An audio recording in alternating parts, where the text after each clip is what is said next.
결국에는 퍼스니티와 인접한 두 개의 단지가 한 개는 완전 신축이고 한 개는 구축인데 그 두 개의 가격 차이도 나지만 그거보다도 대략 1억에서 2억 정도의 가격이 비싼 상태에서 분양을 한다. 다만 뉴빌드.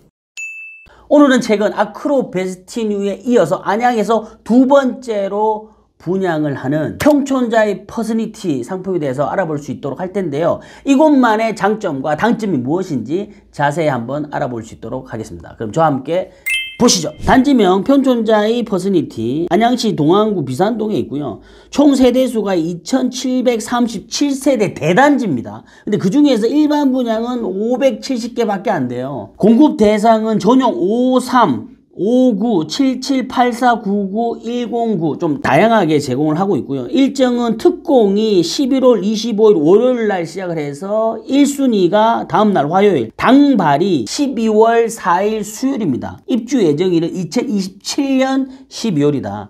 특징을 보면요. 재당첨 제한 없고요. 전매 제한 1년 당발 기준, 그리고 거주 의무 없고 분양가 상한제 미적용. 전매 제한이 1년이란 얘기는 뭐냐면 입주가 2027년이기 때문에 분양권 상태에서 전매가 가능한 단지다라고 보시면 됩니다. 가점하고 추첨 같은 경우는 8호제곱미터 이하로 들어가는 거는 40% 가점, 60% 추첨, 8호 초과가 되면 100%다 추첨으로 들어간다. 위치를 보면요. 범계역하고 평촌 요 4호선 지나가죠. 위쪽으로 요 위치 여기가 평촌자이 퍼스니티 단지예요. 우리 저번에 봤던 아크로 베스티뉴 상품 어디? 범계역 바로 뒤 여기입니다. 여기가 아크로 베스티뉴, 여기가 평촌자이 퍼스니티 상품이기 때문에 요 간격은 거리가 좀 있다. 자, 그런데 우리가 또 아크로 베스티뉴 청약 결과는 안 볼 수 없죠. 한번 보시죠. 1순위에는 전체가 다 마감이 됐어요. 순위 경쟁을 보니까 4.7대 1, 1.75대 1, 8.86대 1 이런 식으로 해서 나와 있는데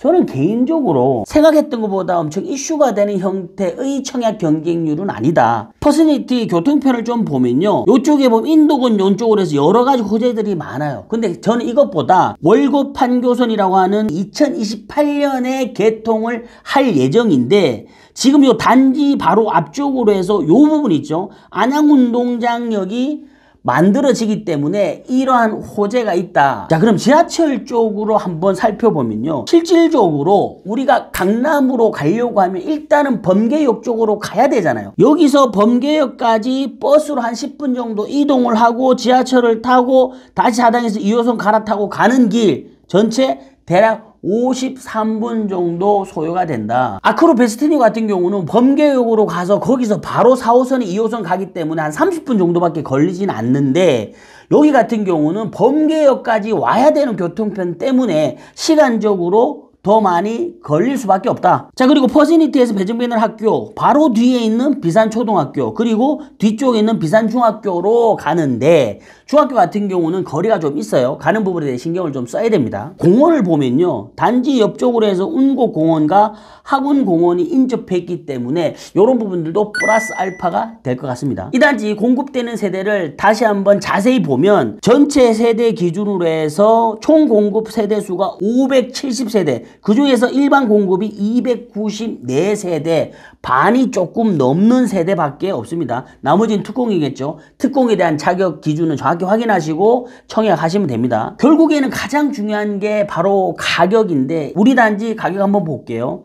53부터 84 밑에까지 쭉 있지만 기준이 되는 평면 자체가 59와 84이기 때문에 여기에서 제가 금액을 한번 볼게요. 1단지 기준으로 해서 59 타입에 11에서 13층 기준으로 24평은 공급 금액이 9억 8,600, 84A 타입은 5층 기준으로 13억 4,500, 평당 환산하면 4,100과 3,955만원, 대략 4,000 전후가 조성이 됩니다. 자, 그럼 여기서 우리가 얼마 전에 분양하고 1순위 청약 마감이 됐던 아크로 베스티뉴와 가격 비교를 안 할 수 없죠. 아크로 베스티뉴 같은 경우는 24평 기준으로 얼마? 10억 8천, 평당가 4,500, 34평 기준 15억, 평당가 4,600이었어요. 바꿔 이야기하면 84 타입 기준으로도 대략 2억 정도가 가격이 싸다. 아크로 베스티뉴가 퍼스니티보다 대략 2억 정도가 비싸잖아요. 근데 입지적으로 보면 범계역 바로 뒤에 있기 때문에 그런 장점이 있단 말이에요. 그렇다고 하면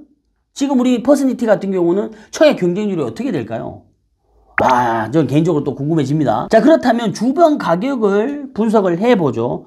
퍼스니티 단지 주변으로 해서 요 아파트 단지들이 있는데요. 여기에는 올해 입주한 입주 단지가 있습니다. 평촌 엘프라우드 아파트인데요. 전체 2739세대의 대단지고요. 2024년 6월 달에 입주한 신빙 완전 얼죽신 아파트죠. 이 아파트 단지의 33평 금액이 어떻게 11억 8천 정도에 형성이 되어 있다. 단순하게 비교를 해보면 평촌 엘프라우드 같은 경우에 12억대 정도의 금액인데 퍼스니티 같은 경우는 13억이 조금 넘잖아요. 여기서도 가격이 일단 차이가 납니다. 얼죽신이긴 하지만 지금 현재 시세보다도 가격이 높은 금액으로 형성이 되어 있는 거죠. 물론 위치적으로 봤을 때는 이 단지보다 조금 더 위에 있는 지리적으로는 조금 더 좋지 않은 단지가 맞긴 해요. 그런데 그럼에도 불구하고 가격 차이가 지금 꽤 난단 말이에요. 자, 그리고 또 하나 살펴봐야 할 단지가 엘프라우드 바로 밑쪽으로 보면 이 단지 비산 삼성 레미안인데 여기는 세대수가 더 큽니다. 3,800세대. 그런데 입주 시기가 2003년 12월 22년차 아파트예요. 그러다 보니까 30평대 기준으로 가격대가 7억에 형성이 되어 있다. 결국에는 퍼스니티와 인접한 두 개의 단지가 한 개는 완전 신축이고 한 개는 구축인데 그 두 개의 가격 차이도 나지만 그거보다도 대략 1억에서 2억 정도의 가격이 비싼 상태에서 분양을 한다. 다만 최근에 분양했던 아크로 베스티뉴보다는 2억 정도 가격이 저렴하다. 요 정도 컨디션을 가지고 접근하면 될 것 같습니다. 자, 그리고 제가 아크로 베스티뉴 영상에서도 한번 언급하긴 했는데요. 우리가 평촌을 봤을 때 평남과 평북을 4호선 지하철 기준으로 나누는데 이때 대장 아파트가 어디라 그랬죠? 맞습니다. 평촌 더샵 센트럴시티 아파트, 여기가 대장 아파트라고 말씀드렸었고요. 자, 그런데 저는 개인적으로 이 지역에 정말 눈여겨봐야 될 단지가 하나 있다고 생각합니다. 거기가 어디냐면 바로 이 단지거든요. 향촌 롯데 3단지. 여기가 어디냐면 범계역 옆으로 해서 평촌중앙공원 바로 밑에 있는 단지인데 이 단지가요, 평촌 초등학교와 중학교를 끼고 있는 초품화예요. 가격대는 조금 저렴하긴 한데 향후에 여기는 지속적으로 가격 경쟁력이 있는 단지라고 판단이 됩니다. 그래서 여기도 유의 깊게 보시면 좋을 것 같아요. 뉴빌드. 자, 오늘 우리가 평촌자의 퍼스니티 상품에 대해서 입지에 관련된 이야기를 해봤거든요. 저는 개인적으로 아크로 베스티니보다는 조금 입지적으로는 부족하다. 근데 가격적인 메리트가 2억이 있다. 여러분은 어떤 선택을 하시겠습니까? 이번 영상도 즐거우셨다면 좋아요, 구독 많이 해주시고요. 자, 그래서 오늘 한 주 평, 조정 평면과 VR이 궁금하다.